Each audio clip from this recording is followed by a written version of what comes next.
the love from here. Her cooking's top notch. That's right. You know it's supper time, but do you know when to watch? That's me! Woo! Come on, kids!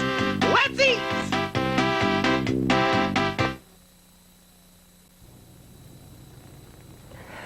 Hi, babies. It's me, Wenda Watch, back for another. Well, babies, I got some bad news for you. We're not going to be able to cook this show. Oh, Berlin there, ever the handyman, got drunk and decided to put in a ventilation system for me.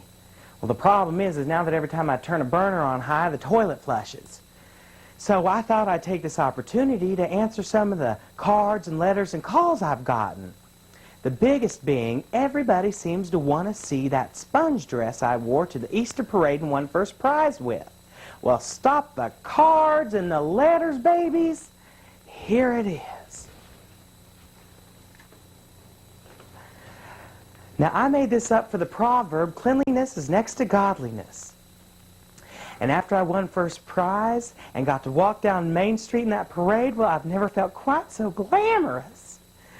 Of course, that was until the horses started peeing. Then I swelled up quicker than Liz Taylor in between husbands. Anywho,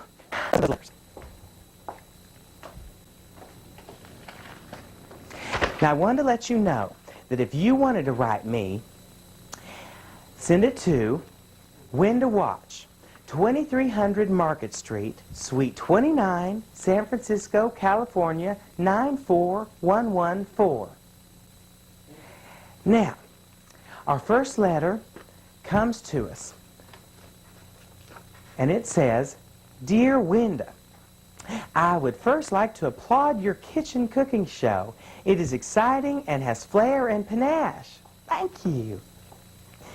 However, as an isolated rural viewer, I am hard-pressed to come by some of your finer ingredients. Is goat cheese a fair substitute for Velveeta? Does the milk have to come from a carton, or will a dog's teat do? And may I substitute possum or squirrel where ground beef is called for? Your friend in Jesus, Jimmy Swaggart.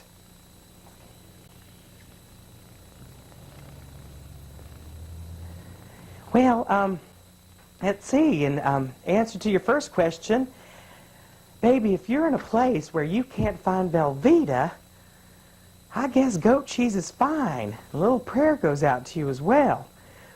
And as for the milk coming from a dog's teat, well, I've never heard that you can't do that, but Lord God, keep it out of the kitchen if you want to get up under there.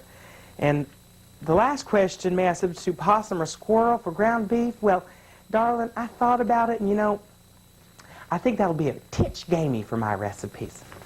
All right. Dear Miss Watch, I am a regular viewer and a great fan of your show.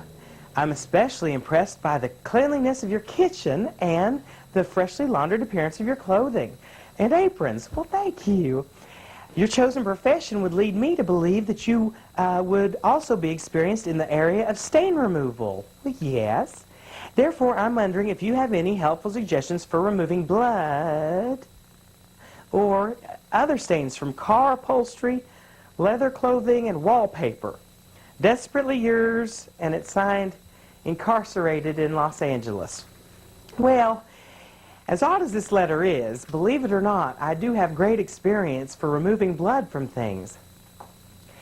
Being a woman with an enormous menstrual cycle, babies, I have bloodied everything from car seats to church pews. And the only thing that I've found that works is to keep a little vial of Clorox pre-wash stain removal treatment in my purse. You put a little dab of that on anything, and it won't bleach out and gets that stain right out. Of course, they quit making it in 1987, so I had to go out and buy a closet full of it so that I could help myself. I'm on to you people. I know that if you make a product too good and it gets all those garments too clean, then we can't throw them away, which makes us buy more garments, which makes us get them stained, so we have to buy more of your products so that we can throw them out and buy more garments, and it goes on, and I know what you... What? Oh. I'm sorry.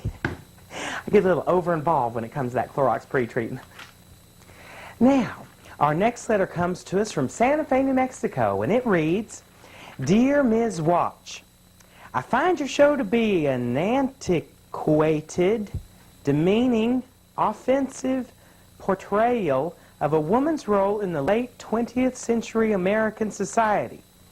How dare you take 3 steps backwards as the rest of us strive to gain a foothold on the ladder of success? I suggest you burn the apron, take some college courses, and try to emerge from the dark ages before it is too late. I pray that you are able to break the chains that bind you to that abominable furnace of a kitchen. Yours in sisterhood, B.B. Clydesdale. Well, Miss Clydesdale, you're going to have to forgive me, but to answer your letter, I'm going to need to get a dictionary. Let's see here. What's antiquated? Antiquated. Here we go. Antiquated.